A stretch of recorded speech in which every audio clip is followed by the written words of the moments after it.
Hi, this is Invalid Ghost, and I'm playing 6 Days of Snow. We are on day 5. There's only one more day left after this day, because, the game's called 6 Days of Snow, so, there's only 6 days. We're on day 5. Anyway, it's January 31st. We're nearing the end of winter here, so I better finish this, I guess. Alright, here we go. The following day dawned, and at breakfast it was not Reiko who came to my room to serve me food or to clear away my plates. It was this random chick! Who looks kind of like Reiko, if I'm gonna be honest. I think her hair is darker, longer, her eyes are slightly darker, but her face just looks the same. Instead, it was one of the other girls. Yoshiko. Yashiko? Yoshiko? Yoshiko! Pretty sure it's Yoshiko. It was Yoshi. The dinosaur from Mario. Though in this case, girl was the incorrect term to use. Yoshiko was undeniably a woman, with shapely curves, not quite contained by her cotton kimono. Excuse me, I don't see that anywhere. And a certain air of self-confidence that teenagers are generally too awkward to possess. Excuse me, it's obviously been a long time since you were in high school, because it's only been like almost 3 years for me since I've been in high school. And I can say with the utmost confidence that there were plenty of teenagers there that had an air of self-confidence. Plenty. Of course, I went to a really big high school, and it sucked. It was a terrible high school, though not as bad as the middle school I went to. The middle school I went to was basically a prison, and I'm not joking about it being a prison, because it actually had, we had, courtyard, right? And this courtyard could be locked. We could be locked in this courtyard with these giant jail-like looking doors. They were like sliding barred gates. No, they weren't sliding. They were... How do I explain this? It was just a barred gate, and they would lock it to lock us in school. and there was a barbed wire fence around the property. I went to a terrible middle school. I wasn't supposed to go to that middle school, but I was supposed to go in this really nice middle school. It had there was a pond nearby and a good little garden right in front of it. And its courtyard, actually, did it have a courtyard? I don't remember if it had a courtyard. It probably didn't. I think the prison, the prison middle school was the only middle school with the courtyard, because it wasn't even supposed to be a middle school. It was a high school, but they turned it into a middle school just so they could send me to it, because, life hates me, I guess. They did this, last minute. There were still high schoolers at the frickin' middle school when we had to move into this prison. Oh, it was terrible, and the walls were all gray. It was terrible. I was supposed to go to a beautiful middle school, which I wish I could tell you more about, but unfortunately I can't tell you many details of my life, so I can't explain this middle school in full detail, but just imagine the perfect middle school. Look at the high school from High School Musical, and imagine that, but as a middle school. That was the middle school I was supposed to go to, and instead I went to a prison facility. At least that's what it looked like. That's what it looked like, that's what it felt like, that's what it smelled like, and the kids were crazy. There was a knife fight.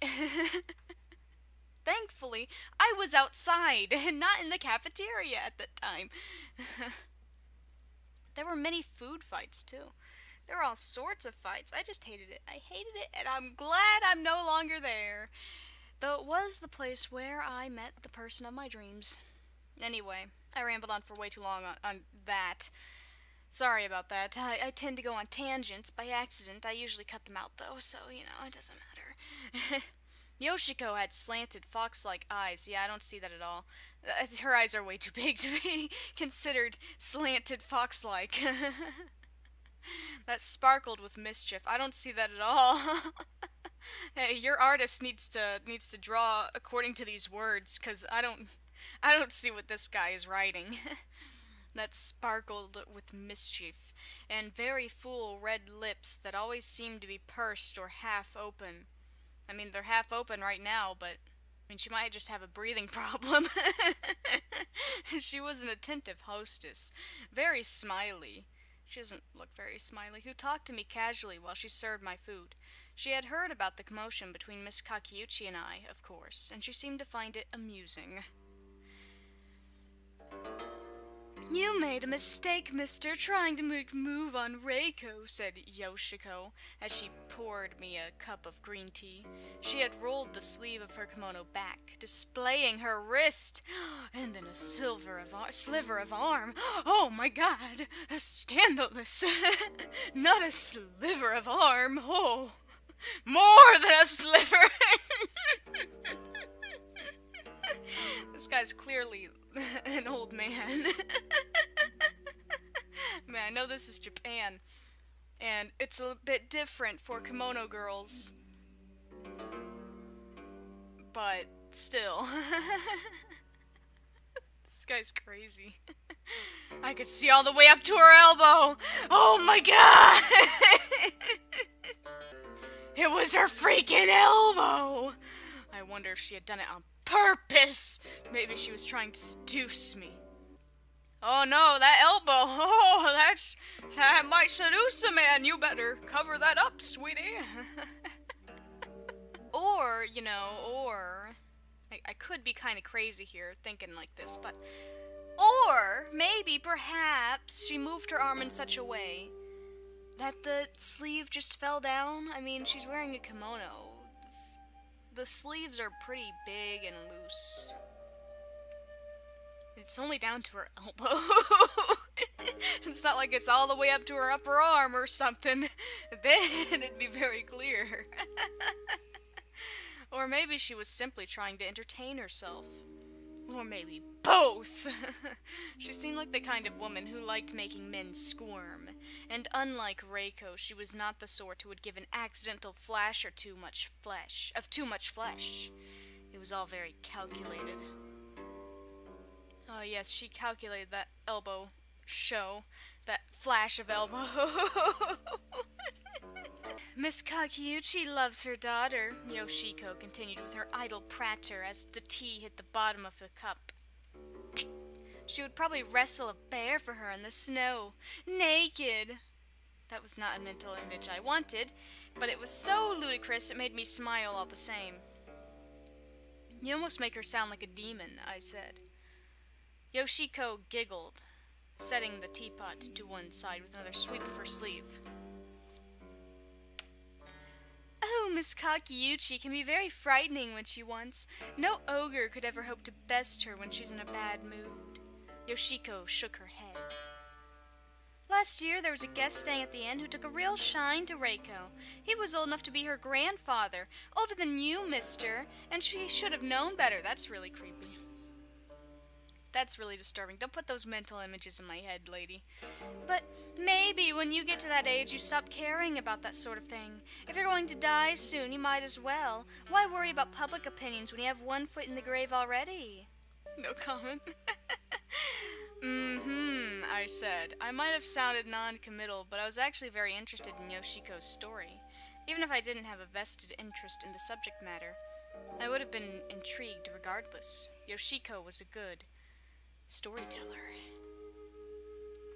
This man was always chasing after Reiko. When she delivered his food, he kept sending it back, sometimes 3 or 4 times, so he could see her again, you know. It might have been sweet, maybe, if he had stopped there, but he was so very insistent. In the end, it became unnerving. Yoshiko sighed as though in sympathy for the poor set upon Reiko of last year. I wondered what the Reiko this old man had coveted looked like.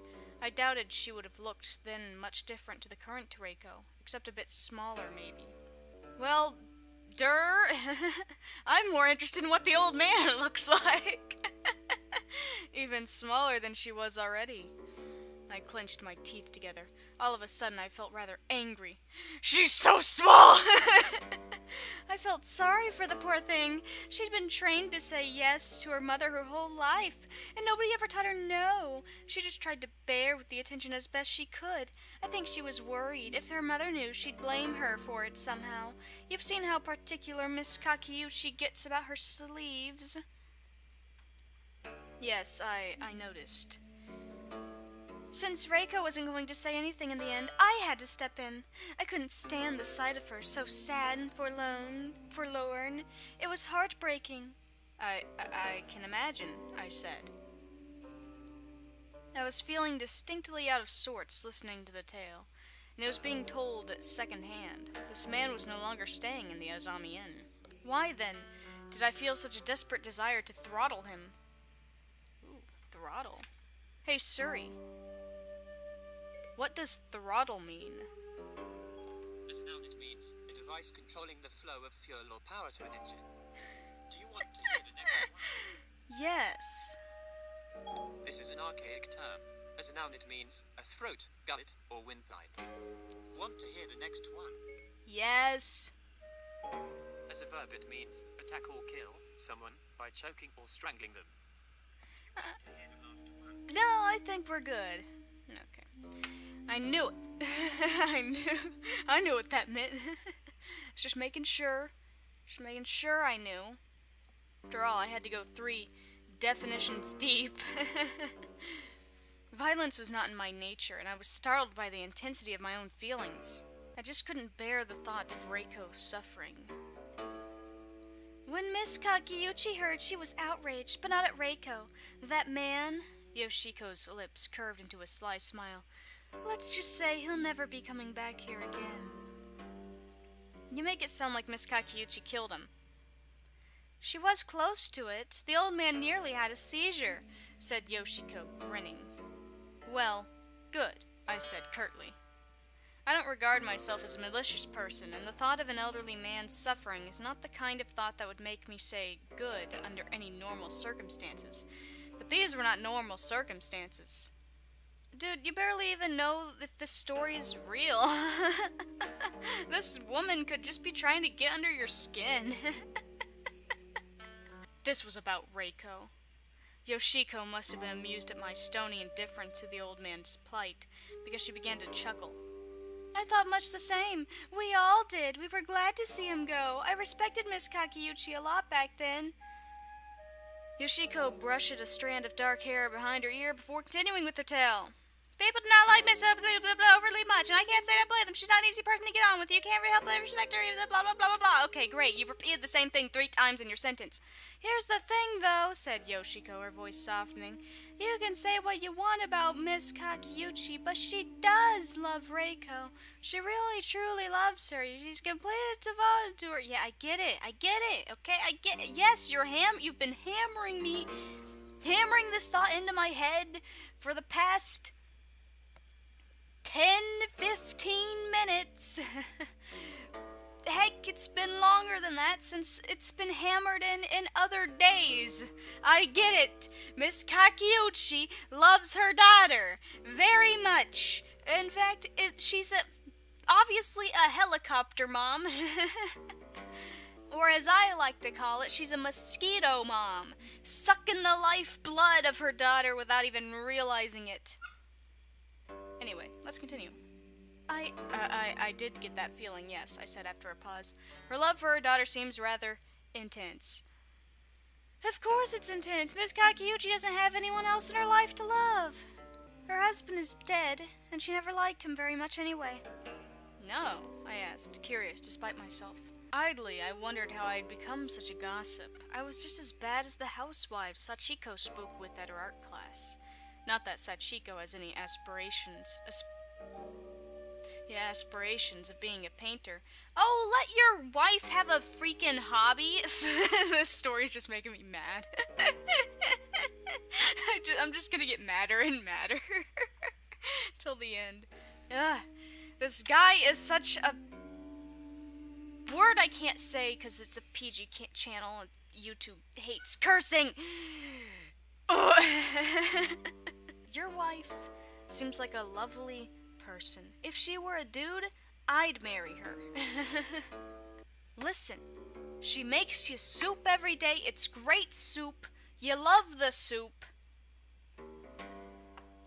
She's supportive of you and your job, even though you seem like a terrible person who is always dissatisfied with their own work. She always likes what you do and offers you support. Sure, she's not a great critic, but she's your wife. She doesn't need to be a critic. The important thing is that she obviously cares for you. You have 2 sons with this woman. What the frick is this? I don't know, but it looks disgusting. Don't ask what I'm looking at. You have 2 sons with this woman. I'm sure she loves them more than you do. I'm sure she raised them better than you did, too. She likes to garden. She likes to paint. Sure, she doesn't do either of it for money, but what does that matter? She obviously does a lot around your house. If she wants to have hobbies, then let her have hobbies.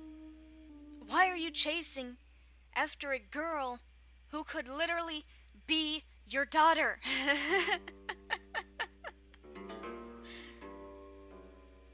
In fact, she's near the age where it would be almost your granddaughter, you know? Like, your sons are older than her. It's weird. You're weird. This whole story's weird. Alright, anyway, Sachiko doesn't have any aspirations at all, really. She's a remarkably unambitious woman. Why do you keep going on about your wife all of a sudden? What the frick? Who cares if she doesn't have any aspirations? You know what? Actually, yes, you should care. Perhaps she does have aspirations. You just don't know what they are, and you've never supported her in them. Congratulations, you're a terrible person. She's a remarkably unambitious woman. There's nothing wrong with being unambitious. This guy makes me want to throttle him. She only attends those classes so she can swap recipes and share stories with the legions of other bored middle-aged women who paint lopsided vases, not waves, every Wednesday for want of something better to do. This guy is so pessimistic. I mean, sometimes I think of myself as a pessimist, only because all my optimism has been sucked from me, from the school and people who don't like me and the world, and also all the death that's around me, and the fact that I have to care for my cat 24/7 now because she's old and dying, and so many other reasons. I could go on and on and on about how terrible things have gotten in the past recent years, but deep down, I think I'm still an optimist, and this guy's pessimism is pissing me off. Who cares? Who cares if your wife wants to paint lopsided vases every Wednesday with her friends? At least she has friends. You don't seem to have any friends. Do you have friends? I don't think so. You seem like the loser here. You're just a writer. Anyone can be a writer. Okay, I'm kidding. Not just everyone. Anyone can be a writer. But still, the way he treats his wife makes me so mad. Well, not the way he treats her, more like the way he talks about her. Yeah, the way he talks about his wife pisses me off. She seems like a nice person. I haven't met her in this story yet, but she seems like she's a nice person. And she deserves better than this grouch of a man. In my defense, there really was nothing else to do in the Azami end than swap stories. You could be writing. You could be going out on a walk, go to town. You don't have to stay at the inn. No one ever told you even had to come to this inn. You're the one who decided to ditch your wife, go to this boring place, and try to write something. I don't know why you picked this boring place out of all the inns that you could have chosen. Maybe it's just the one that's furthest away from your wife. I wouldn't be surprised if it was. I went off on another tangent there. It doesn't matter. It doesn't matter. You guys all know I'm just mad at this idiot. My words don't really reflect what I truly am like. I've been working here for almost 15 years and, oh, she's talking. I've been working here for almost 15 years and I remember old Nobu, though only vaguely. He was really old, and that isn't a figure of speech. He had a good 20 years on Miss Kakiyuchi, said Yoshiko. Then I take it their marriage was not a happy one, I inquired. Yoshiko pondered, glancing to one side as she did so. Well, Nobu wasn't a cruel man. He could be a bit blunt sometimes, but so can Miss Kakiyuchi. But maybe she became blunt after being married to him for so long. Yoshiko frowned. I don't think they were unhappy, but they weren't happy either. Well, then what the frick were they? Then why did Miss Kakiyuchi marry him? The villagers say she did it for money. But the inn is failing, isn't it? It is now, but that wasn't always the case. The Kakiyuchi family used to be rather wealthy. I steeled my fingers together, resting the elbows against the kotatsu, and pondered. In any case, Miss Kakiyuchi doesn't have any family nearby, said Yoshiko. She doesn't have any friends. She only has Reiko. It sounds rather stifling, I said, my voice trailing away. I didn't know whether I was talking about Reiko or her mother. Neither do I. It is stifling. It's stifling for both of them, said Yoshiko.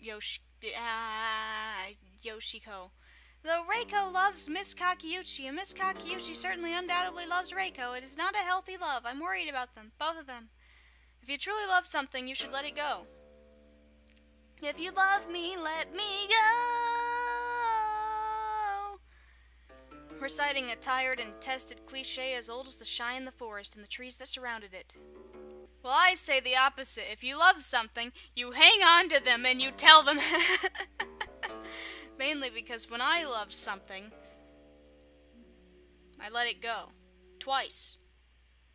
And one of those times wasn't romantic. It was friendly. But I still let it go. Actually, you know what? It's been many times. I've done it many times. I've let go a lot of things I love. And all it's done is made me miserable. And it's... I mean, I don't know how the other people are affected, because, you know, I don't talk to them. they're gone. I let them go.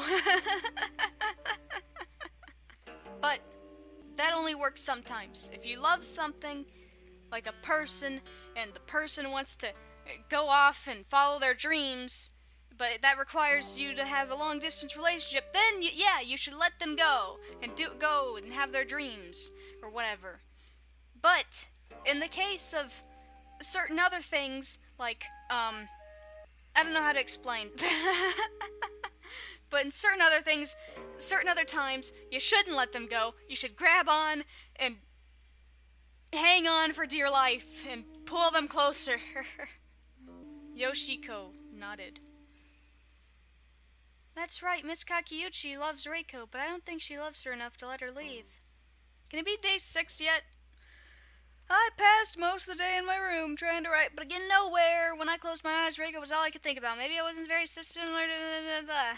Miss Kakiyuchi clung to Reiko, twining her arms around her like vines because she was desperate and lonely, and above all else, she loved her. She loved Reiko so much it was like slow-acting poison, a special kind of sickness. But Kakiyuchi loved her daughter so much it was going to kill her, but wasn't I the same? When Yoshiko had regaled me with stories about a young Reiko attempting to fend off an overly eager suitor, I, too, had been nettled by the gross injustice of it all. In such a situation, I fear I would have behaved much like Miss Kakiyuchi had. It was little wonder, then, that Reiko, who appeared to attract unwholesome men, was kept under such a close eye by her mother. After that incident, Miss Kakiyuchi must have been even more sensitive to the covet glances men shot her precious little girl. But Reiko was not a little girl anymore. She was a child on the cusp of becoming a young woman. You mean a teen? Surely Reiko was old enough now to know what she wanted. But how could one blame Miss Kakeuchi for being concerned about our relationship? I hardly knew Reiko, yet I had been spending a good deal of time with her, away from the protection of Miss Kakeuchi's ever-watchful gaze. I remember wondering if that was what this looked like to Miss Kakeuchi, a repeat performance from last year, a much-belated curtain call. I was another old man trying to steal away her baby, just as Miss Kakeuchi herself had been stolen years upon years ago. This time, however, the situation was rather more precarious, because Reiko wanted to go off with me willingly. I wondered why. Was that because she genuinely liked me? Had fireworks stirred her soul so much she wanted nothing more than to stay by my side like a poetic muse? It seemed unlikely. I didn't doubt that Reiko enjoyed my company. She must have, else she wouldn't have sought it out of her own volition. But there was something a touch delirious about the smiles she bequeathed me. Ugh, bequeathed. Dude, she's obviously bored and lonely. She just wants a friend. Like I've been saying this whole time, she just wants a friend. Now this could all be wrong. She could really actually like you romantically, but I highly doubt that. She's just bored and lonely, and you seem like a nice person, and you write cool little poems that she enjoyed when she found them and read them. So, you know, she likes you in that regard. She admires your skill as a writer, and she thinks that you're fun to talk to. And she has no one else to talk to, 'cause her mother is scary, and she doesn't seem to have any other friends. And you're the only person at the inn right now, right? You're the only tenant? Maybe you aren't, but I'm pretty sure they said, like, many times that you were, so, you know, she doesn't have many options. She's bored and lonely, and when people are bored and lonely, they tend to talk to someone who they can talk to, and you just happen to be the only thing available right now. They weren't like Yoshiko's smiles, which were casual and easy without asking for anything in return. I had wondered before, but this thought came back to me during these Reiko-less hours as I stared at the falling snow through my open window. Maybe, in her own immature, unsuspecting manner, Reiko was trying to manipulate me. What? What? The 6th day. I don't care. That was too short anyway. We're going to read number 6 today. We're getting this game over with. I don't want it to be a 6-part series. It's going to be a 5-part series. I don't care if this one's super long and the other one was sort of short and I went on a couple of tangents that made it longer. I don't care. We're finishing it. I had not seen Reiko the previous day, as I did not see her the following day either. Wait a minute, so we're on day 7? I did not see her the following day either. How many days has it been? I thought you were only staying here 6 days. Whatever. Once again, it was Yoshiko. Kindly, dependable Yoshiko served me breakfast and cleared away the dirty plates. I enjoyed Yoshiko's company, and she was very easy to talk to, but it wasn't quite enough. She wasn't Reiko. I thought it ended. I was about to be like, what? I thought it ended right there. She wasn't Reiko. The end. Here's the title screen. This looks like the title screen. Oh my god, okay. I went for a walk around midday after staring most unproductively at a sheet of paper blanker than the inside of my head. The walk, however, did little to improve my mood. Of course, 'cause you're always pessimistic. I couldn't compose. I could hardly even think. My brain was full to bursting, and what little snatches of poetry I managed to summon forth were far too overwrought, melodramatic, and melancholic. I kept thinking about Reiko. I thought, too, of my own impending departure from the Azami Inn. I had only ever intended to stay for 6 days, and those days were nearly over. I thought they already were over. Okay, maybe the following day. By the following day, he meant today. This day.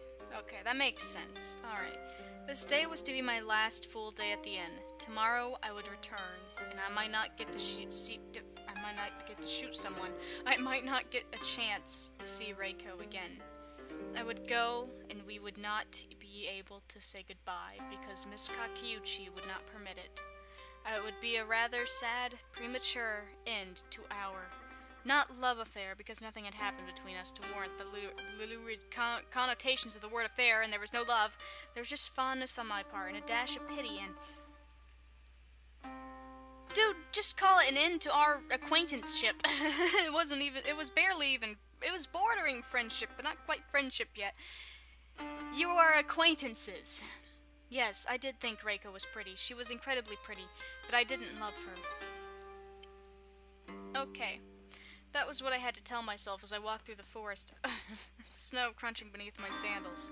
I did not love Reiko because I could not afford to. I was too old to love so impulsively, and in any event, we hardly knew one another. The age difference was too great, and we were far apart in experience, and I had Sachiko. Reiko, meanwhile, had her mother. It was for the best, surely, if Reiko stayed with Miss Kakiuchi. Miss Kakiuchi loved Reiko more than I ever could. She loved her so greatly, she would never let Reiko go. This thought was so very upsetting, I found myself sighing. It was a deep sigh, pulled from the very depths of my lungs, that left me feeling breathless and almost dizzy. I glanced around. I was surrounded by snow in every single direction. It was pure and white and unblemished! It seemed like the landscape would never change, but I knew that was a lie. There was nothing more mutable than snow. When the first snow falls, we feel that it will last forever, but winter always inevitably gives way to spring. One day, a day I would not witness because I would be back in Tokyo, the snow around the Azami Inn would melt, ushering in flower blossoms in the sunlight of spring, and Reiko, she would still be here, trapped. When I thought of what Reiko would do after I left, the hurt was so keen it felt like my heart had been pierced with a needle. But I still did not love her. I repeated this in my head like a mantra. It was a... God, it was a tessellating pattern. Hey, Suri. What does tessellating mean? Tessellate means decorate a floor with mosaics. Huh? Okay, whatever. I guess mosaic pattern? I don't know. It could duplicate itself infinitely until the end of time. I did not love her. I could not love her. See, that's what I repeated in my head when I found the love of my life back in middle school. It was a lie. It was so a lie. I was lying to myself, and I discovered that shortly after re-meeting him in high school, in 9th grade. And then things got weird. I resigned myself to spending my last day at the Azami Inn in a state of deep unproductiveness, doing nothing, thinking little, and feeling far too much. I hadn't managed to write a single word I would like to keep, and my relationship with Sachiko didn't feel sufficiently healed. If anything, I had thought about her so little during the week, she had become akin to a ghostly stranger in my head. Not to mention, every time you did think of her, you were always, complaining about her. Oh, she's such a boring woman. Oh, she never does anything. Oh, except for making my soup and gardening and painting like every other bored middle-aged wife does. Oh. Tokyo was filled with ghosts. I was gonna say something here, a reference to something, but I couldn't think of one. Everything became muted, pale, and unimportant when contrasted with Reiko. But I was never going to see Reiko again. It was probably better that way, I tried to tell myself. There was nothing I could really do for Reiko, and seeing her face one last time would only upset me. It would upset her, too. So I tried to put her from my mind, but it was hard. I felt like a shard of ice had been embedded in my heart. The ice linked me to Reiko, and I couldn't stop myself from thinking of her, even as I told myself countless times I wouldn't. If anybody understands the human condition in all its self-defeating attempts to manufacture misery, it is Hans Christian Andersen, his fairy stories, his fairy stories, though nominally tales for children, speak of great sadness. The tin soldier who perishes in a fire with his paper ballerina, the little mermaid who turns into foam, the matchstick girl who dies on the streets, cold and sore and painfully alone. Perhaps these kinds of stories where nothing works out in the end, and good people don't receive what they deserve, and the sort... I'm just gonna reread that. Perhaps these kinds of stories where nothing works out in the end and good people don't receive... Perhaps these kinds of stories where nothing works out in the end and good people don't receive what they deserve are the sorts that should be told to children. I don't think that at all. I think children deserve to keep their innocence and optimism. It may be told a sad story every once in a while, you know, but not often. We need to teach them from youth the true nature of the world. Hey, the true nature of the world doesn't have to be depressing and harsh and brutal if we don't make it so, you know. I mean, sure, I don't live in a very great position right now, and my life seems like it's in a terrible rut, and it's been in a rut for several years, and I'm clawing and trying to dig myself out, but instead I just keep digging myself a deeper hole. But you know what? There is a part of me that still has hope.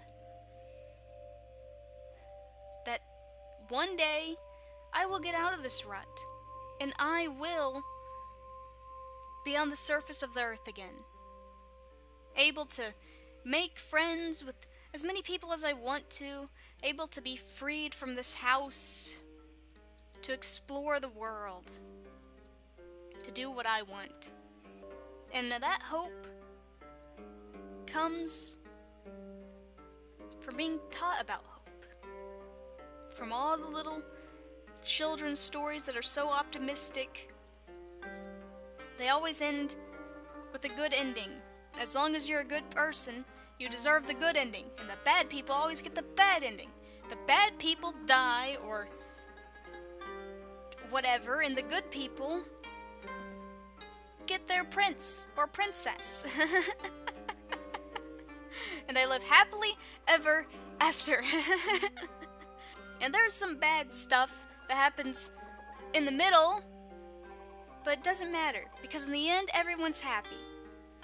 Crushing their optimism would just make them give up easily. Instead of wanting to do anything, they would just want to give up. Children are great because they want to do everything.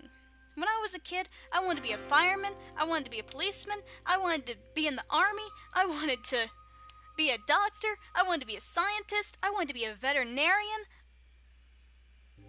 I wanted to be a celebrity, I wanted to be pretty much anything you can think of. I wanted to be a kid on Disney Channel. And did I turn out to be any of that stuff? No.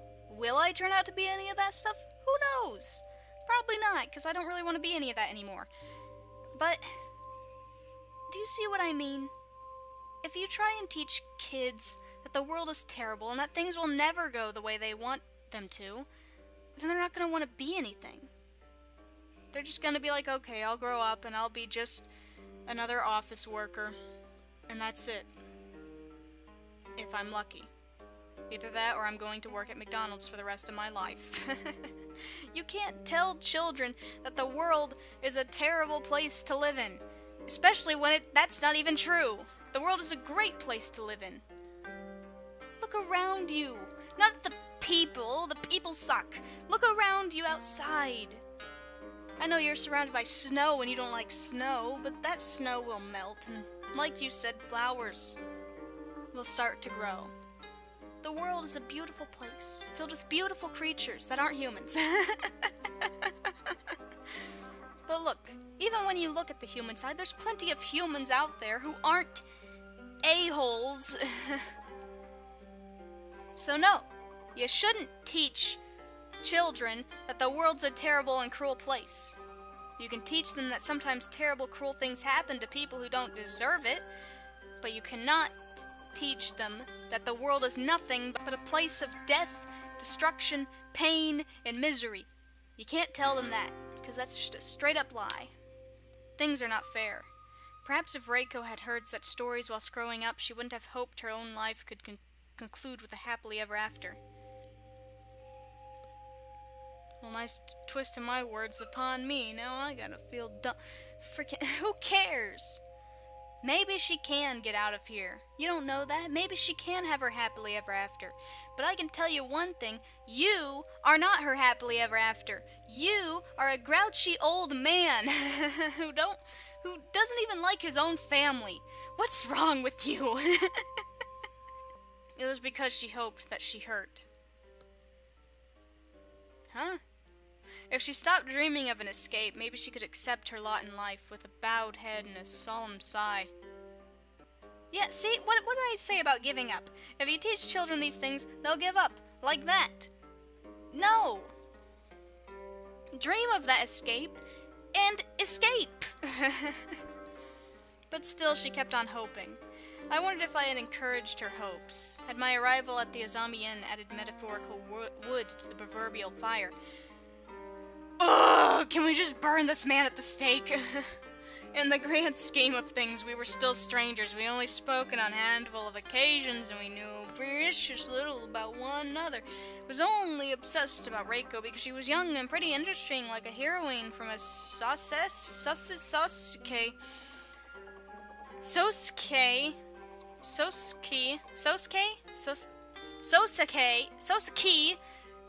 novel.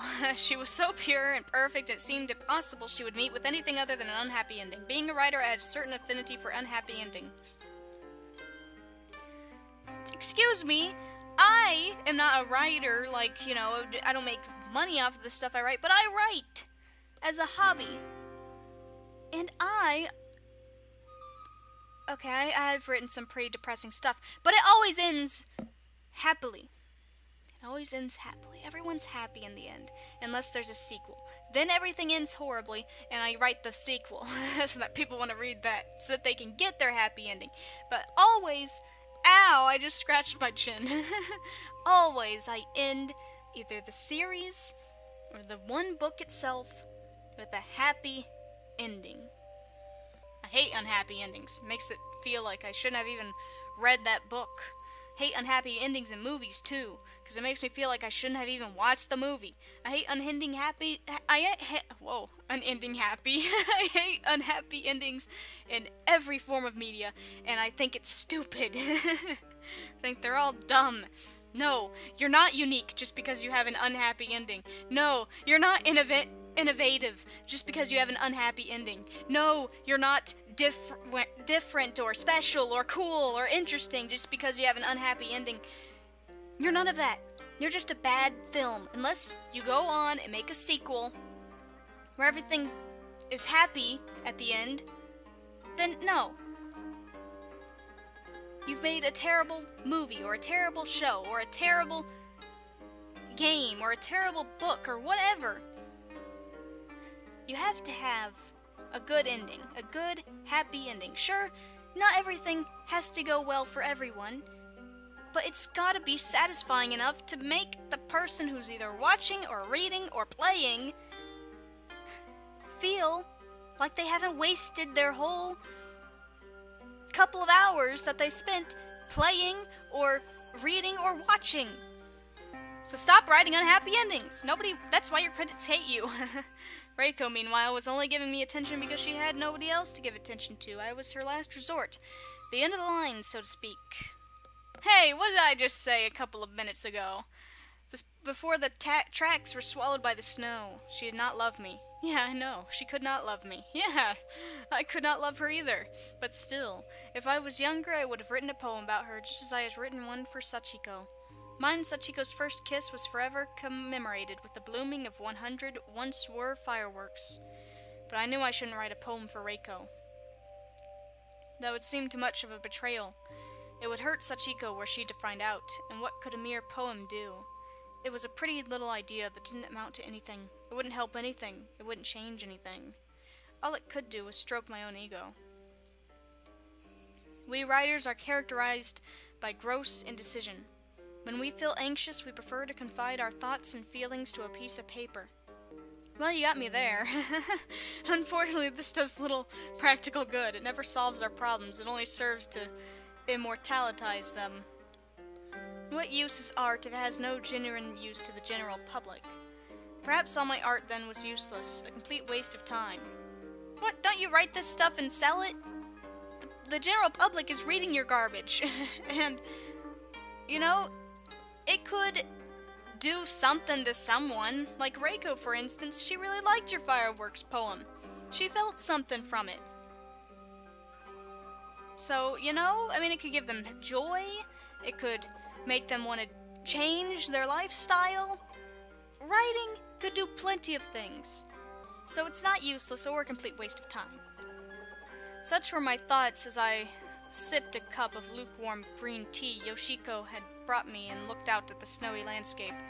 It was snowing again. The flakes were being whipped about by the wind as they fell through the air. The sight was enough to make me feel sleepy. I yawned, setting my cup of green tea to one side. I was being foolish, beyond foolish. It was my last night at the Azami Inn. I shouldn't have been spending it in such a maudlin way, staring at the falling snow and contemplating my own helplessness. This inn, if it was famous for anything, was most renowned for its hot springs. It would have been ridiculous if I failed to make use of these facilities while I was here. Oh yes, steamy hot spring time. Go in there, and then maybe you'll meet Reiko. I bet she's out there working on the hot springs right now. I wouldn't get another chance. I was never going to come back.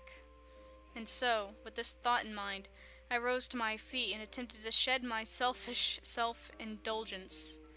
I was already a writer, wasn't I? That shouldn't have been selfish and self-indulgent enough. That should have been selfish and self-indulgent enough. Just get to the hot springs, man. Let's end this.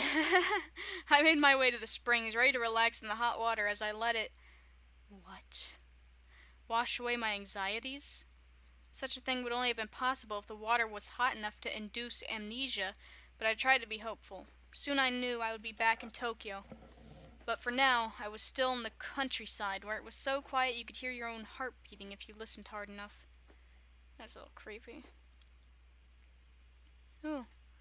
I like that the music is no longer the frickin' high-pitched woo and the banging of stuff. I mean, it was nice, don't get me wrong, but listening to it on loop for like however long it's been, it was starting to drive me a little crazy. The sound of my own heart mingled with my footsteps against the falling snow. It was beating rather placidly, with little to stimulate or excite it, but when I arrived at the hot spring, a towel around my waist and my exposed skin prickling in the cool air, I received something of a shock. I wasn't alone. There was Reiko! Oh my god. I'm gonna die. There, standing in the spring, looking up at the moon. Yeah, she's looking up at the moon, totally. With an almost religious reverence, was Reiko. Great. She looks kind of sad. The water barely reached her knees. It left the rest of her body completely exposed. Her flesh was dyed soft, milky white beneath the light of the moon. I could see everything, for she had not yet realized I was here, and had made no motion to cover herself.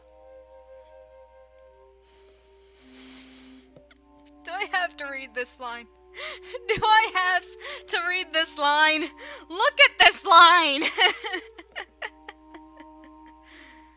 This stuff makes me queasy. Her small breasticles tipped with two pale pink nipples like cherry blossoms.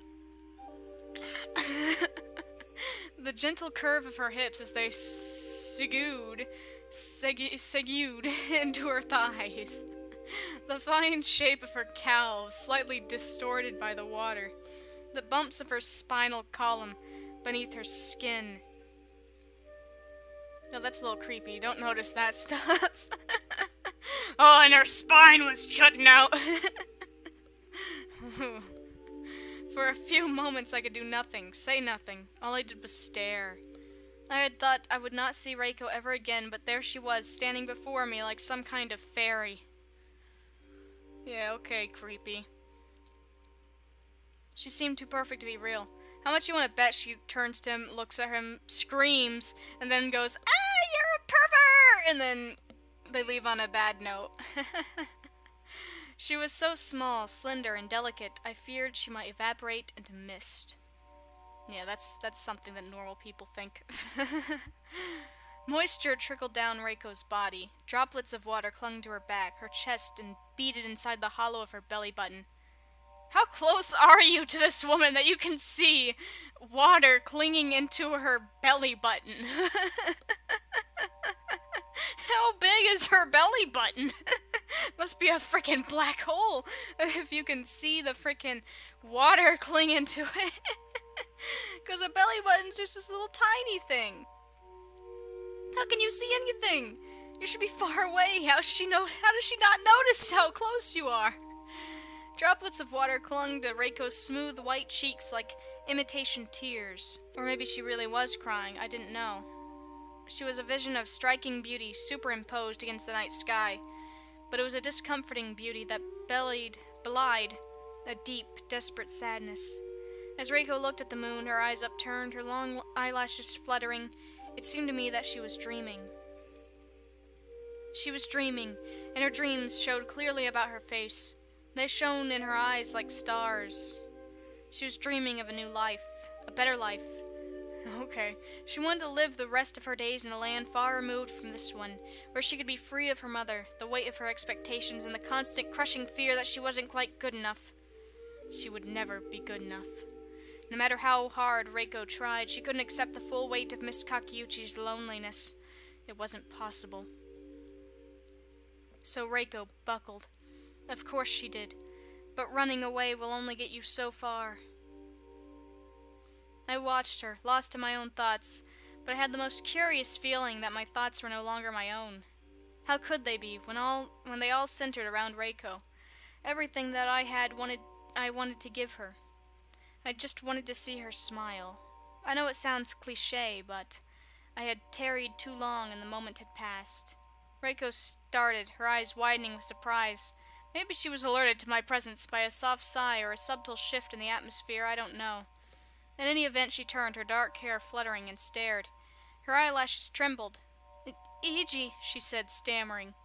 Despite the awkwardness of the situation, she still used my birth name, like we were close friends. "Iji," she said again, and she swallowed. Her throat convulsed, and a bead of moisture slid down her slender neck.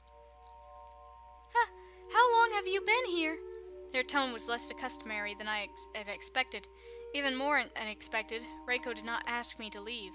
In fact, it seemed, with her gently flushing face and down-turned eyelashes, she was inviting me to stay. Oh, maybe she wanted me to see her. Oh, who else did she have to show off to after all? She didn't have anyone, but that was more troubling to me than shocked gasps and embarrassed tears would have been. Why do they not have separate hot springs for boys and girls? Or do they, and this idiot just walked into the girl-specific one? I mean, you would think they would have two separate springs, considering Miss Kakeuchi is so overprotective of her own daughter. But whatever, this happens. If Reiko had asked me to go, I would have obliged, because that was how things should have been. It was correct and proper, and most of all, it was understandable. Okay, this, however, I could not understand. I didn't know what to do. I didn't know what Reiko wanted me to do. Well, how about you start with answering her question? I wanted to stay with her, I wanted to hold her, to take her, but I couldn't. I felt at that moment, as I stood by the edge of the springs, that I was dangerously close to getting what I wanted, and that thought terrified me. Truthfully, I think I was more scared than she was, so maybe that's why I left. You left?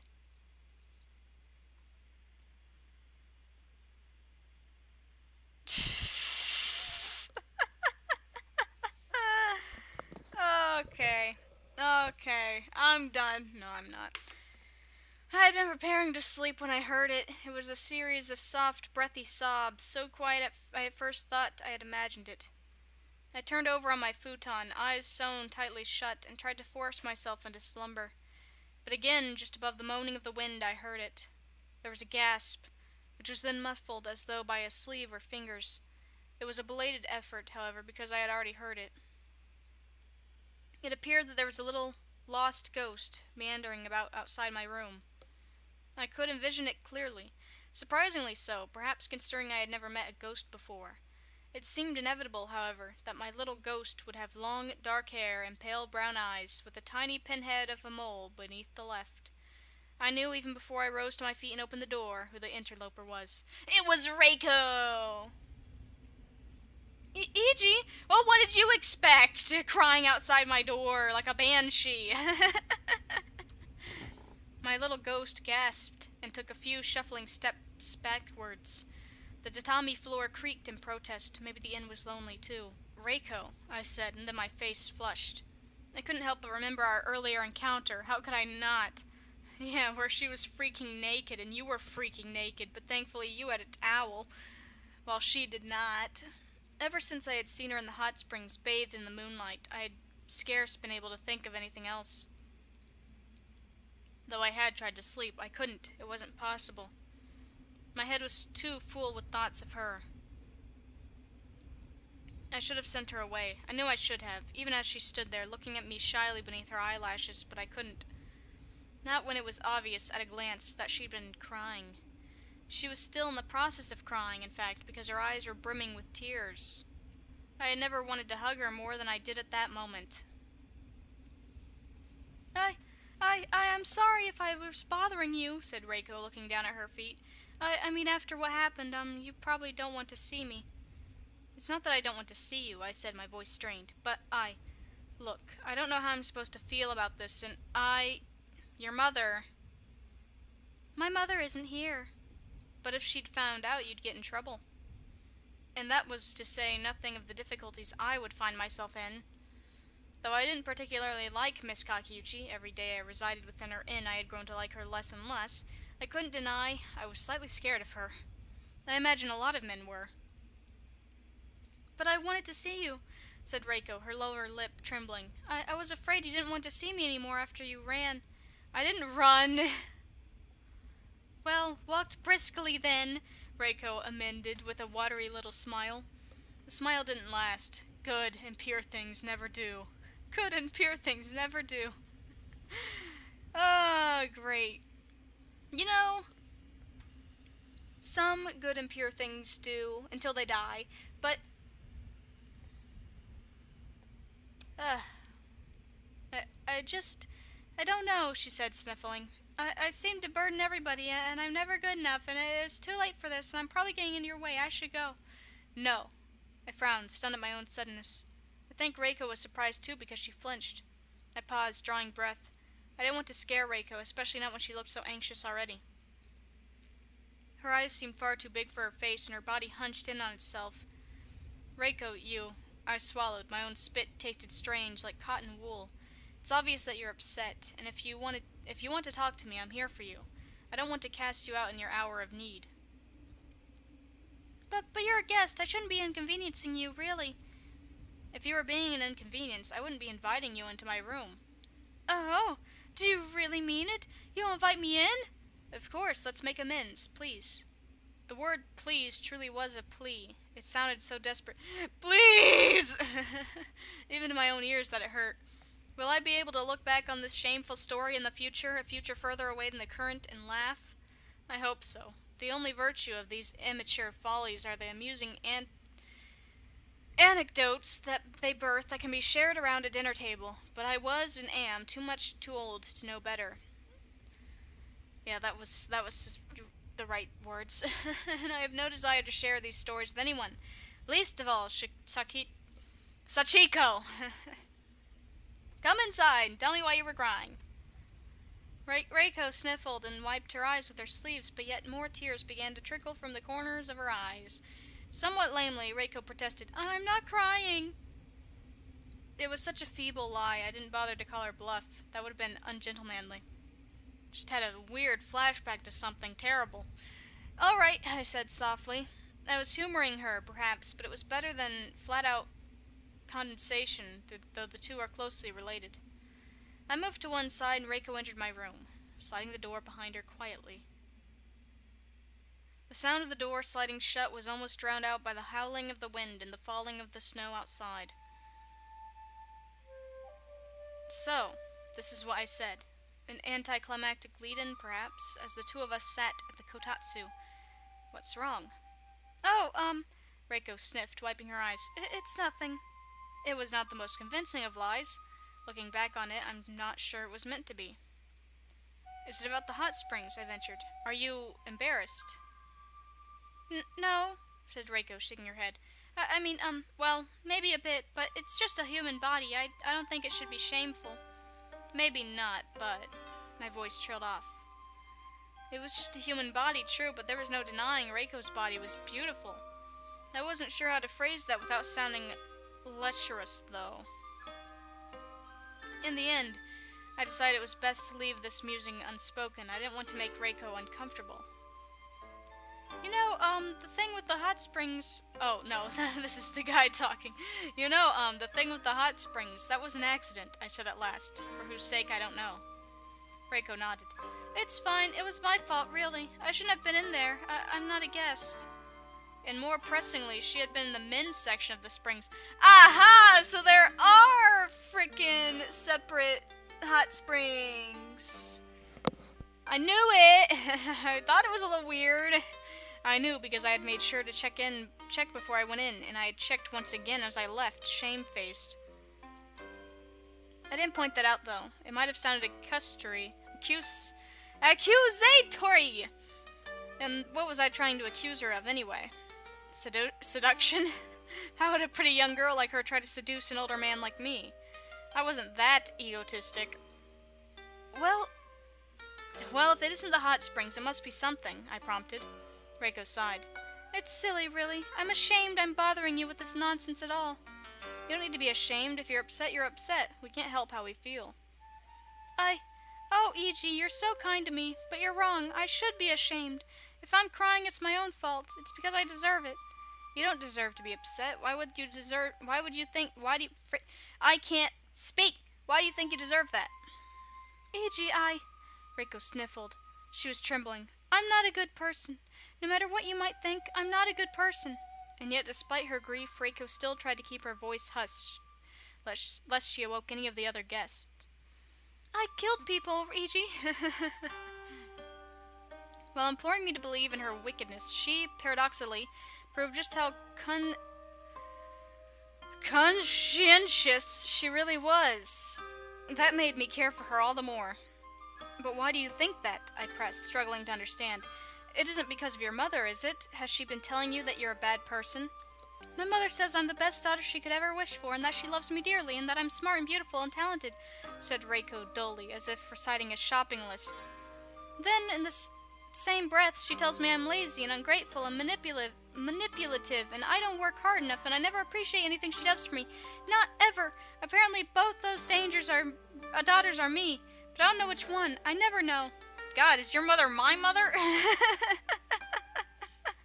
Sounds exactly the same. Oh, I love everything you do. Oh, you're so great at drawing and writing and stuff, but you never do anything, and you're so lazy. I hate you. You're terrible, but I love you, and you're the only thing I ever love, but also, you're manipulative, and you're selfish. It is confusing. Reiko. I said her name because I didn't know what else to say, my arm hovering uselessly in the air. I wanted to touch her, how badly I wanted to touch her. I wanted to pat the top of her head and run my fingers through her hair and press her close against my chest. Oh, God. But she's right, Iji, said Reiko, lifting her face. Her eyes met mine, shining with tears, her eyelashes sticking together. I am manipulative. I don't think you are. But I am. You don't think that because you don't live inside my head. You don't know what I'm really like, but I do. And I know, and I can't stand it. Why? What's wrong? I stared at her, and as I did, I reflected on how much I cared for her and how much that scared me. I hadn't even known her for a week, and the sight of her sad face was enough to make my heart ache in sympathy for her sadness, though it was a sadness I couldn't understand. I am manipulative, Reiko repeated, as though saying it twice would make it so. Even now, while I'm talking to you, I'm being manipulative. But what do you mean? Try and explain so I can understand, I pleaded. But because when I sit here with you, looking pathetic, it makes you feel sorry for me, doesn't it? It makes you want to take care of me, and that's what I want, Reiko confessed. She looked up at me, her eyes imploring. I know you're soft and sentimental, and I know what effect it'll have on you if I act like this. I know it'll make you worry, but I keep doing it. Well, perhaps you are manipulating me then, I said. But why does it matter? Perhaps I want to be manipulated. This took a weird turn. Oh, Eiji, you're so silly, Reiko sniffed, but I swear I could see the ghost of a smile, watery though it was. That smile, however brief, gave me hope. Oh, Reiko, I said, prodding her in a childish manner. You're so silly, you're overthinking far too much. Maybe, but, she sniffled, wiping her eyes with the backs of her arms. I know all human interactions are just manipulations, really. We all act in certain ways to achieve certain results. I just don't know if other people are as callous as I am. That is sadly true. We all act in certain ways to achieve certain results to certain people. I used to not be that way. I used to try and be as honest as possible, because I hated hiding any of myself to other people. But then I saw that my friends would act differently towards other people than they did with me, and so I started doing the same to them because I was angry. And now I have, no friends. But whatever! I didn't need them anyway. You're not callous. You're not even in your 20s yet, for goodness sake. What does being young have to do with anything? Reiko asked. You aren't trying to talk down to me, are you? No, and I'm not trying to discount what you're saying either. I'm just telling you, one self-aware teenage girl is hardly a monster. I wondered at the back of my mind whether I was being too avuncular. But what the frick's it? Why every couple of sentences he just throws out this random crazy big word like avuncular? What the heck? But once I had begun my little lecture, I couldn't stop myself. It's a bad habit. For a relatively unknown writer, I've always had far too much pride in my words, unwanted though they may be. If you really want to be a wicked person, try living a little longer first, I instructed her. It's far easier to hurt people when you're older and have more money and power. I'd rather not live a few more years or any more years at all. I've lived a perfectly good amount already. You're only saying that because you're young. See, she said, looking at me accusingly. It was an impressive feat, giving the snot and the tears. You are looking down on me. Well, maybe a little. I can't help myself, I said, smiling. Not when you're so small. Reiko huffed and shied away, her eyes narrowed. Don't treat me like a child. I'm not. You are to me. Oh, and that's why you were staring at me in the hot springs, is it? Because I'm like a child to you? Okay, here we go. I broke off and swallowed. I looked at my lap guiltily. So she had noticed. I should have given her more credit. You know what happened earlier in the hot spring? No, wait, in the hot springs, that wasn't a mistake, said Reiko. She held her head high, her eyes challenging. My own widened with something. I stared. I had been right after all. You! I tried to broach the subject as delicately as I could manage, though I could feel myself getting rather flustered at the implications. You didn't want me to see you, did you? Yes, said Reiko firmly, with a decisive nod of her head. I wanted you to see me. I wanted you to see everything. But why? Because I want you to love me. Well, I can throw out all the stuff I was saying. Boop! It's out the window. Looks like I was wrong. Oh, what a surprise. I actually kind of thought that it might go this way. But in the real world, it wouldn't have. All of a sudden, my throat felt dry. My heart pounded into my chest uncomfortably. Love you, I repeated. That's right. And you And you think I could only love you if you showed me your body? I think it helps. That's what Yoshiko told me. Yoshiko? Well, what on earth has Yoshiko been telling you? I asked her how to make a man love me, and she said it was always better to show off a bit of skin. She said men were weak and couldn't suppress their own urges. Aw, man, I should have just been walking around school naked. Thanks for the tip. She said it would be easier for me because I'm young and pretty, but I don't know about that. I don't know if it worked. I didn't think you'd run away. You mean walked briskly, I corrected her using her own terminology from before. This, fortunately, fetched another smile to Reiko's face. Again, it was a fleeting smile that didn't last. So, Iji, said Reiko, her voice serious once more. What do you think? Did it work? Reiko. I'd never been in such a situation before, and I had no idea what I was meant to say. I suppose I'd brought it upon myself for inviting her into my room. I could have turned her away. But no, that was a lie. I know I couldn't. I could have never been so cruel to her. Why do you want me to love you, Reiko? I asked. Love is a very big commitment, and we don't know each other well enough for that. But we do, Reiko insisted. At least, I know you. I read your poems. Isn't that enough? They're just poems, Reiko. That's not me. But, Reiko's eyes shone once more with tears. I thought we had a connection. We do have a connection, I said, and I enjoyed spending time with you, but love, that's a big ask, and I'm too old to throw such words around so carelessly. Maybe you can because you're young, but I... You wrote Fireworks, though. I wrote it 20 years ago, about my wife. But I thought...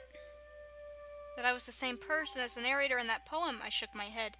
I'm not that impulsive nowadays. Seeing a naked girl beneath the moonlight, even a painfully pretty one, wouldn't be enough to make me betray Sachiko. I paused, pondering.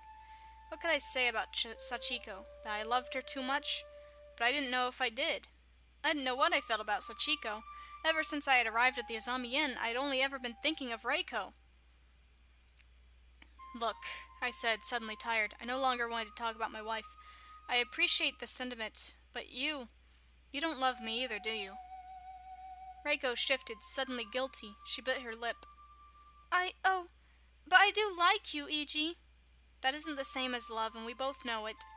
But I just can't help it, Reiko suddenly exclaimed, holding one hand against her chest in an impassioned plea. You don't understand. I'm so lonely here, so horribly, horribly lonely. I've endured it my whole life, but I don't think I can take it anymore. It gets harder and harder every day, and I...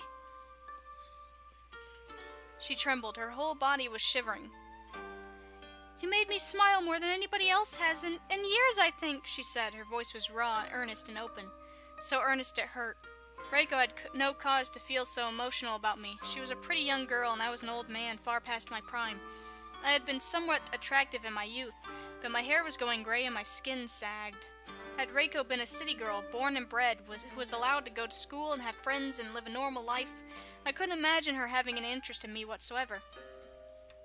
Oh, just kidnap her and adopt her into your little family.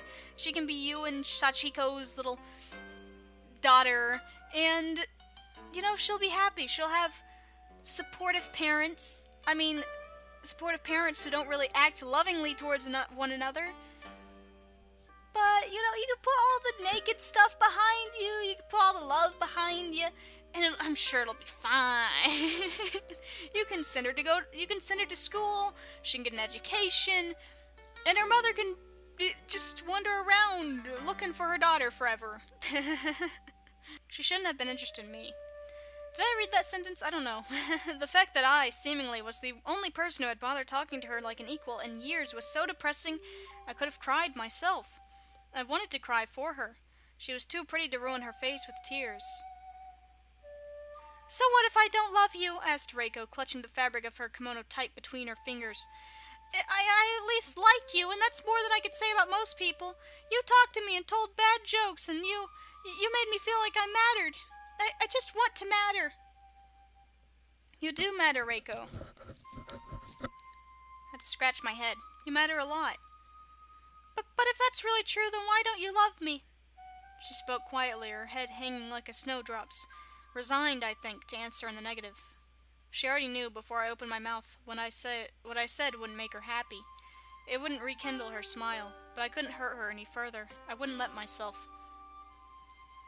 It isn't that I don't love you, Reiko, I said, my breath catching in my throat. Like I said, it can't. I can't. It wouldn't be right. But I just want somebody to love me, somebody who isn't my mother. I'm so sick and tired of being treated like a child, she suddenly exclaimed, her voice forceful despite her tears. I want to be loved for who I really am, not for who my mother thinks I am. Reiko, I can't, I said again, though my heart ached at the very impossibility of it all. Loving you wouldn't be good for me, and loving me wouldn't be good for you. You shouldn't offer yourself to me because you're lonely. It's unhealthy. But Ichi, Reiko sniffled, wiping her eyes with the back of her arm, I'm probably going to live here my whole life. I can't move because I don't have any money. And in any case, my mother needs me too much. My mother loves me and I love her, and though she hurts me and I hurt her, we hurt each other. I don't think she could survive without me. She couldn't, and I don't want to upset her, not when she's done so much for me. That voice is causing my throat to die. I'm going to be stuck here forever. No man is ever going to be interested in me, or if they are, my mother will scare them off. I don't know if you noticed, but she's good at doing that. Like the old man from last year, I asked. How do you know about that? Yoshiko told me. I should have known. Yoshiko loves to gossip. Not that there's much else to do around here. Reiko glanced about my room. She looked at the snow falling beyond the window and the scuffed tatami mats and the old kotatsu with scratches embedded deep into its surface. Idly, she traced a fingertip against one of these scratches into the tabletop. I was thinking, I'm going to die all alone. A loveless old maid. So before that happens, I might as well. She bit to her lip. Oh, God. I might as well give myself up to somebody I at least kind of like. Even if it's not love, it would be far too depressing otherwise. You don't know that, Reiko.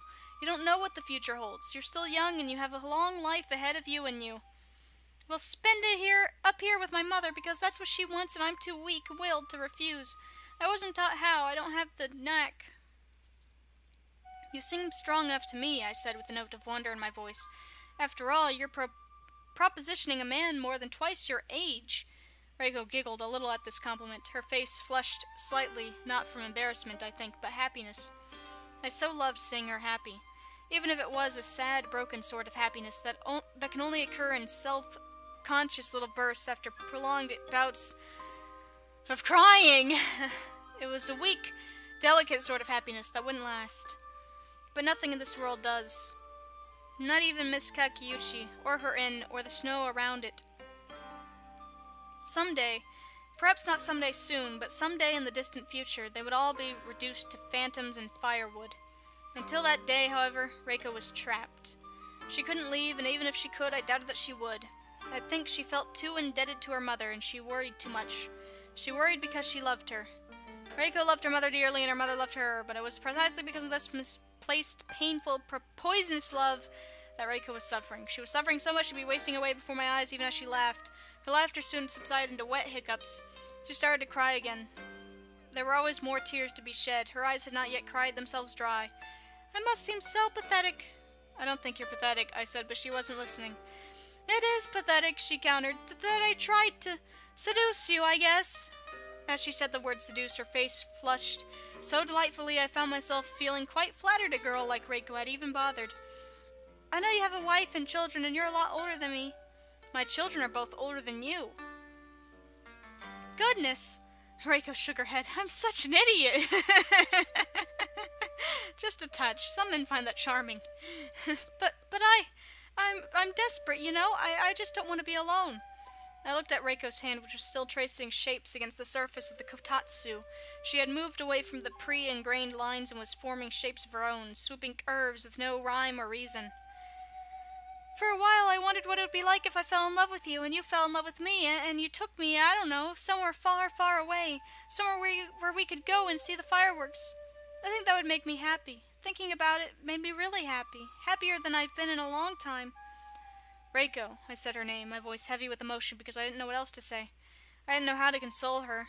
I could hardly have told her how I really felt, though I was growing more and more certain with every passing second. But I knew that was ridiculous, Reiko said with a shake of her head. I was being selfish, asking for too much, I suppose. In any case, it wouldn't work, because I don't love you. I don't know if I can. I'd never ask you to. I doubt I'm all that appealing to you, a young girl like you. I don't have much to offer. Yeah, and I wouldn't deserve you anyway. Wouldn't deserve me? What on earth are you talking about now? It's like I said before, I'm not a good person. I act like I'm a good person, but I don't think I am. I'm horribly judgmental, you know? Stop talking like me! Ah, I said with a small nod of my head. Were you judging me? Reiko shifted guiltily, her long lashes fluttering. I thought it was a bit sad, maybe, that an old man like you was taking an interest in a young girl like me. I criticized you for it in my head, though I didn't tell you. And I don't appreciate how you talk down to me sometimes, and I think you're a bit pretentious. And a pessimistic a-hole. I bowed my head, accepting all of Reiko's barbed remarks. I'd even tried to defend myself. I couldn't. She was right. I was sad for taking an interest in Reiko, and I deserved to be criticized. Anybody else would have done the same.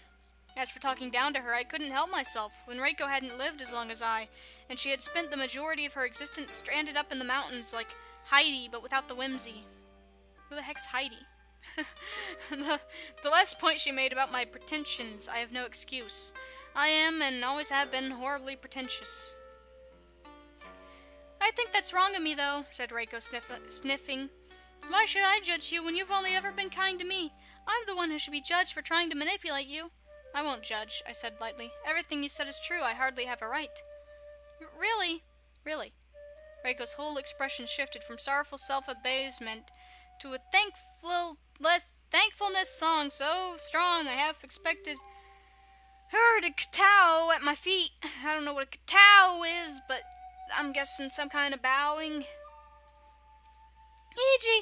Oh, Iji, you're so nice, she said, eyes swimming with tears. No, nobody's ever been this nice to me before. People should be nice to you. People will be in the future. I'm sure you'll meet a man who's younger than me and more attractive. You just need to give it time. But Iji, Reiko was shifting, her hands reaching for the obi about her kimono. Her face was a little flushed, her eyes still puffy from crying, but she seemed determined, just as she had been, I supposed, when she stood in the hot springs and waited to see if I would chance upon her. Reiko, what are you doing? Oh, I wasn't even really paying attention to what I was reading. Oh, God, Reiko, what are you doing? I said you didn't have to. But I want to, she said. I want to give myself to you. And I don't want to die. The walls are like paper in here. No! But why? You don't love me. You said it yourself. I don't, she said, but I like you a lot, and I don't want you to forget me. I would never forget you, Reiko. But I want you. I want you to make me feel a little less lonely, a little more loved, just for one night, if that's not too much to ask. It's too much to ask. Get out! Reiko lifted her head to look at me. Her brown eyes filled with earnest longing. Get out, please. No! No! I'm gonna throw up. It was the please that did it, I think. How could I turn her down when she had said please? So she didn't love me. That much had been established. In fact, I think she might have looked down on me. How did I feel, though? What did I think about this contradictory, silly, desperate, charming, and funny, and oh so lonely little girl who had more womanly wiles than perhaps she realized? I don't know, but I do know whatever it was I felt for her, be it compassion, affection, or just plain pity, encouraged me to bridge the gap between us and pull her unresisting body into my arms. Ah! Reiko gasped with the close contact, which had been entirely unexpected. We're gonna die. We're gonna get shot. We're gonna get killed. Miss Kakiuchi is gonna come in this door and kill us. Well, maybe not her, but she'll kill me! Not that I would care. I don't even like this guy that much. But I'd feel bad for his wife, who's probably waiting for him to come home. For a few moments, I worried whether I had moved too quickly or else misread the signals. Had I startled her? And yet, after a small pause, Reiko's body relaxed and rested her head against my shoulder. I held her all the closer for it, winding my arms around her waist and placing my head against the small of her back. Her hair tickled my cheeks. It was soft and smooth and, strangely enough, smelt of persimmons.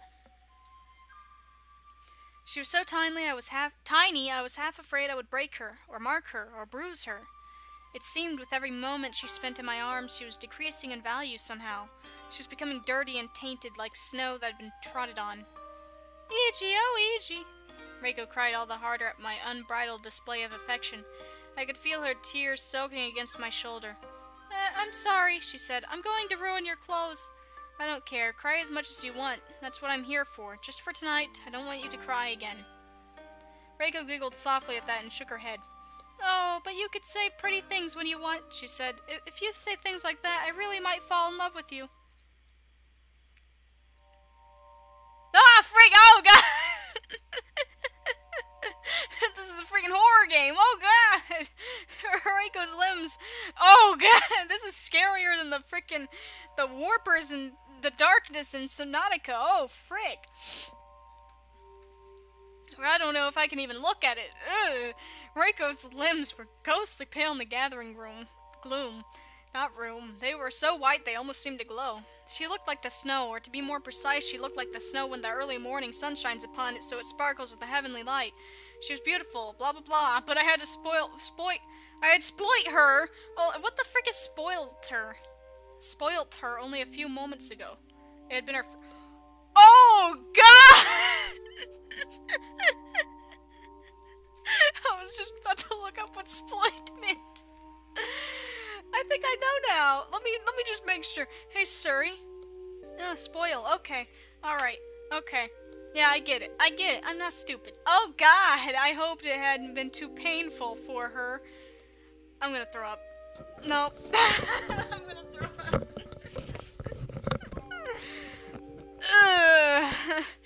I tried to be as gentle as I could, but Reiko had been afraid, and fear has a way of tensing the muscles. So everything becomes much more difficult. Let's just get past this. Reiko's eyes were big, like a startled deer's, and she had bitten down her lower lip throughout the whole ordeal in an attempt not to moan.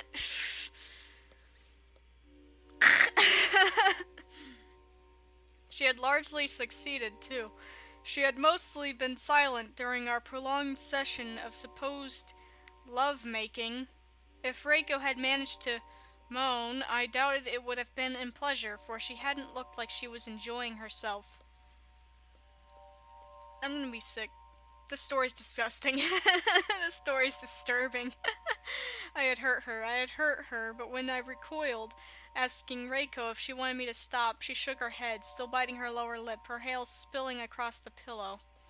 The motion was almost desperate, as selfish as I had ever seen her over the last 6 days. Though she had remained silent, Reiko's startled eyes communicated what she meant more clearly than words could. Don't. If you do, I won't be able to go through with it. I wanted to tell Reiko that it didn't have to be like this. Sex wasn't something to be endured, but something couples often did, surprisingly enough, for fun, because they loved one another. I'm gonna be sick. I'm gonna be sick. I'm gonna be sick. But Reiko didn't love me. She already told me as much. She had already given me her body. It would be unfair of me to demand she give me her love, too. Following our copulation, I couldn't call it making love. Reiko lay by my side, curled up on herself like a grain of rice. The covers pulled about her tiny body, exposing her matchstick arms and legs and concave stomach. Are you really leaving tomorrow, Ichi? She asked me, her voice barely audible above the snow outside. Of course it was snowing.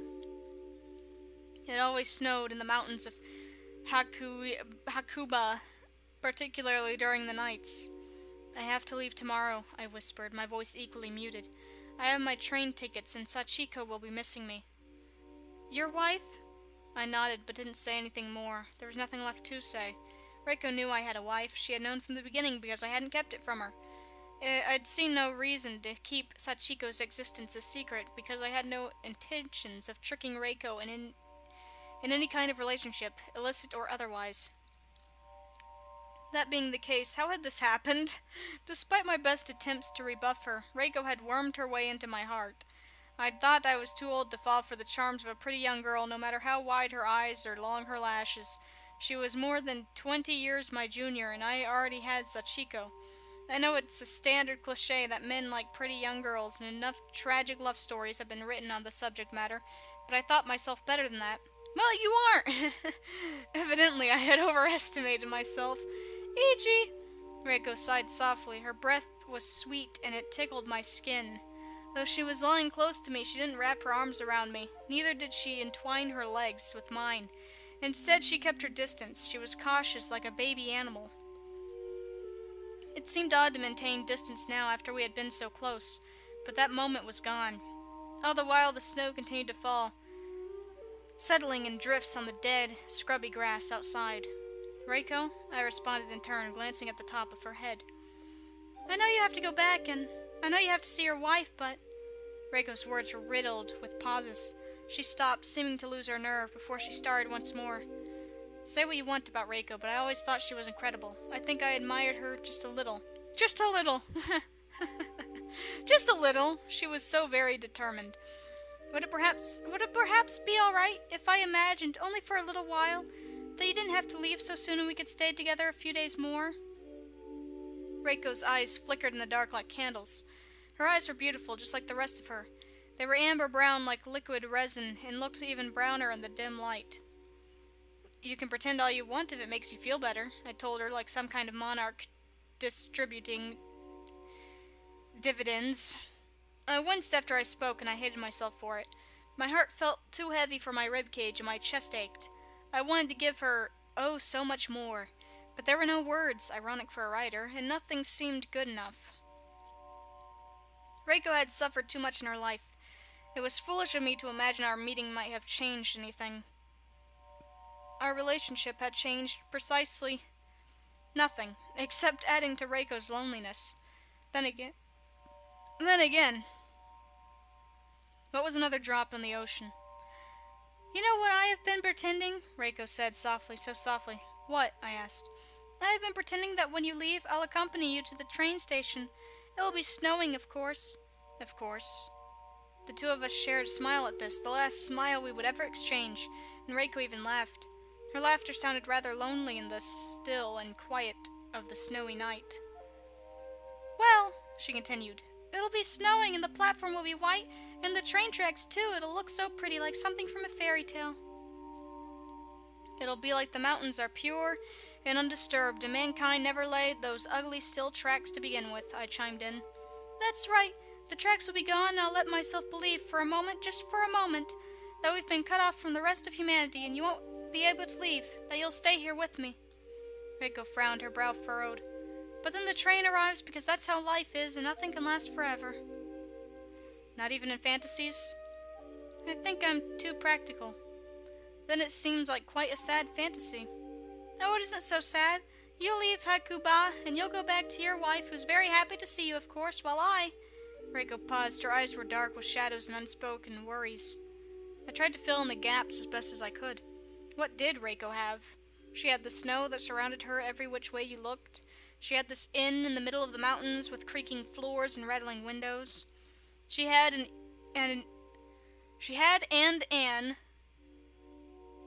well, I see a typo. I see a typo there, Mr. Writer. She had an irate mother who scolded her for every minor misdemeanor while suffocating her with unwanted affection. That was Reiko's life. Though that is pretty impressive. That was like the first typo I've seen, I think. Pretty sure. So that's pretty impressive. That was Reiko's life, and she has no means of escape. There we go. She had no hopes of a better, brighter tomorrow. There would be no happily ever after. I think I would like to kill myself, Reiko said. Okay, well, this just got freaking dark. No, don't say things like that, freaking Reiko. She said it simply as though it were the most natural thing in the world. As B comes after A in the English alphabet, and winter becomes spring, Kakiuchi Reiko would kill herself when I left. But Reiko, Anxiety seized up in my throat. I couldn't talk. It felt like my vocal cords had frozen. Wasn't it embarrassing that I, a grown man, was letting the fantasies of a young girl work me up into such a state? But that's why I've always wanted to be a writer, I suppose. I have always been far too passionate, and the suicide of a pretty young girl over a subject as tired and tested as a failed romance couldn't fail to move even the hardest of hearts. Don't worry, Ichi, said Reiko with a small smile. I won't really kill myself. This is just an imagining. I'm playing pretend. Forgive me, but I always thought playing denoted a certain kind of childish happiness. It's supposed to be a tragic play, said Reiko, her eyes boring into mine. I wouldn't know because I've never seen a play, but aren't tragedies popular? The love suicides at Sonizaki is rather popular. So popular, in fact, the government banned performances of the play in the early 1700s after several couples tried emulating the unfortunate ends of Tokubei and Ohatsu with varying degrees of success. Oh, God. Monzaemon, in addition to being a master of his craft, managed quite unwittingly, I'm sure, to usher in an epidemic of tragic twin suicides. If only my stories were that popular. God, that's dark. Okay. Well, if the characters in famous plays can commit suicide, I don't see why I can't, said Reiko somewhat feverishly. Doesn't it sound romantic? Sure. Don't expect me to join you. I have a wife and family to provide for. Like I said, I'm not being serious. I just like the idea of it. It seems very dramatic and very final. I don't know if the thought had crossed my mind before, but Reiko could be quite frightening when she wanted. Well, she was her mother's daughter. I see where you're coming from, I said, my throat still choked. In fact, I think I can relate to it. You can? When I was younger, there was a girl I liked. Her name was Miki. I liked her such a great deal, I threatened to kill myself if she didn't go out with me. She refused, as well she might, and, well, I shook my head. As you can see, I didn't go through with it. I'm glad you didn't, said Reiko, but wasn't she afraid that you might? Miki? Oh, she hardly knew me. And I hardly knew her, either. Then why did you? Because I was childish and immature, and I suppose it sounded exciting. I never had any intention of actually doing it. I just thought she might be impressed. Fortunately, Miki was more sensible than I was, and saw through my bluff. Oh, Reiko's face. Well, good for Miki. She deserves better anyway. Reiko's face fell, and I found myself feeling guilty all of a sudden. Do you think I'm being childish and immature? I paused, momentarily caught off guard. Reiko was good at unsettling me. It must have been something about those big eyes of hers. I don't think you're immature, Reiko, I said, picking my words carefully. Words can be weapons, and I had hurt her more than enough that evening. I would continue to hurt her tomorrow, and the day after, even when I was nothing more than a memory. Memories can have the sharpest bite of all. But you think I'm childish, she countered, having seen through my selective phrasing. You are a child, Reiko. You might be more mature than your mother imagines, but you're still a teenager. But you slept with me, she said innocently. I'm defiled now, so I can't be a child anymore. Children don't do things like that. I'm defiled now. Oh, God, I want to throw up again. You weren't trying to prove a point, were you? No, it's like I said, I just don't want you to forget me. And like I said, I could never forget you, you silly girl. Well, now it's assured, she said in the same manner children might when talking about pinky promises. If I lie, I may eat 1,000 needles. What? She was trying to sound mature, I think, and brave and strong, but the discrepancy between her words and her tone, which threatened to fragment, was painful. I wanted to pull her to my chest and hold her tight and run my hands through her hair and tell her everything would be all right. But that would have been all a lie. All of it lies. It wouldn't be all right. Not for Reiko, whose only solace from the real world was fantasies about suicide. Like I said, I wouldn't really kill myself, Reiko repeated. I'm a coward, and I'm scared it would hurt. And my mother would be so very, very angry with me. People would gossip, and she'd think it was some slight against her parenting. I bet she'd think I'd done it on purpose to hurt her. I think your mother is a fool. You're more than the culmination of your mother's parenting techniques. You are your own person. Sometimes I wonder, said Reiko, frowning, but I guess suicide would be too much hassle. I don't think that should be the primary reason for not killing yourself. Oh, Reiko raised an eyebrow. Isn't that reassuring enough for you, Ichi? Doesn't it make you feel better knowing I won't kill myself? I'd rather not talk about you killing yourself at all. It wasn't how I imagined spending my last night in the Azami Inn. But then again, I hadn't imagined I would sleep with Reiko either. For a writer, my own imagination seems fairly lacking when compared with reality. But, Reiko paused, her expression contorted, and her eyes. They were shining as though they contained shooting stars. The tears that gathered in the corners of her amber eyes were constellations, and they quivered shyly, anxious to make their debut. No doubt, she was afraid of inconveniencing me. Even if I don't talk about it, Iji, I'll think about it, because thinking about it is the only thing that makes me happy. Makes me happy. Though her voice faltered and 1, 2, 3 of those crystalline tears were dislodged from her perch, she still didn't succumb to her despair. She didn't allow herself to cry properly, though I'm sure she wanted to, and she didn't cling either. She must have known there was no use. I would leave tomorrow no matter how tightly she held in at the present, and Reiko wouldn't accompany me because that wasn't how the world worked. Reiko had work to do in the Azami Inn. There was always so much work to do. And also, I didn't take a train in. I took a taxi, didn't I? I, meanwhile, would go to the station with Yosuke. Oh, okay. No, I'm still kind of confused, but whatever, that would be for the best. I wondered, come the following morning, while I sat on the train and Reiko busied herself with menial labor, what she would think about. The roar of wheels against iron tracks, her life, a dull, mundane thing, not worth much by most people's standards, flashing before her eyes. I just had a bit of deja vu happen to me. God, I guess I've seen this before. Holy frick. Then nothing at all. In my dreams. Jeez. I wanted to love her so badly it would hurt, but I restrained myself. I had to. If I told her I loved her, that might have been the final straw. It was easy to threaten suicide if you wanted to manipulate somebody. It was, as Reiko had said, a very romantic thing to do, befitting of a fatal, whatever, like Zaki's Naomi. It's harder to get through with it, but if Reiko knew unequivocally, without a doubt, that I really had grown to love her.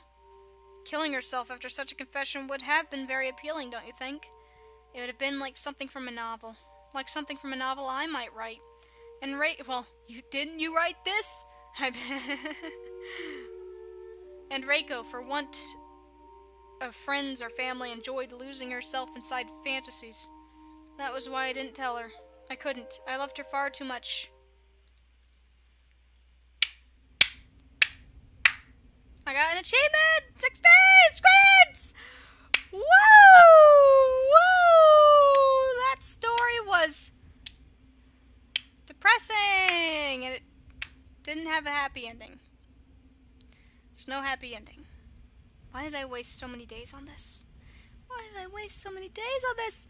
Like I've said, man, like I said earlier in this recording session. Oh, that's a cool name, Zolf. With an X. And Confuzzled Koala, I like that. Forgot what I was gonna say. Why did I wait? I don't like to waste my time on sappy crud. Well, that was 6 Days of Snow. A game that I started to play in October because I heard it was a romance novel, and romance scares the crud out of me. And you know what? It did its job. I think it thoroughly scarred me for life. I don't ever want to read another story like this ever again. I'm so glad it's over. I can get this game out of my Steam. Woo! I can uninstall. Yes! Uninstall. Yes! Play that clip I'm gonna play every time I win something. Yes! I mean, I know I didn't technically win anything. I mean, this game's depressing. Nobody won. Nobody won. The guy didn't win. He gets to go home to his wife, and he gets to continue to hate living with her, and oh my god, this music is actually killing me. I'm turning it off. He gets to go home to his wife, who loves him and he doesn't love. He gets to go back to his children, who are grown and don't live with him anymore. Probably. And Reiko gets to continue suffering at the inn with her mom, who is mean and scary. And, to make matters worse, Reiko did the nasty with this man! Gross! Gross! I'm gonna throw up. Okay. Hopefully, they used protection. Otherwise, Reiko might even be pregnant, and then she'll have a child, and then her life will be even worse. But hopefully that didn't happen. Hopefully she's not pregnant. And we'll never find out anyway, because that was only 6 days of snow, and we'll never get to know what happened on day 7. Goodbye. This has been Valid Ghost playing 6 Days of Snow, and I never want to play it again. Goodbye! Goodbye! You guys do not have to get this game, because guess what? I just read the whole thing to you, so goodbye! Goodbye! Wait a minute, what is this?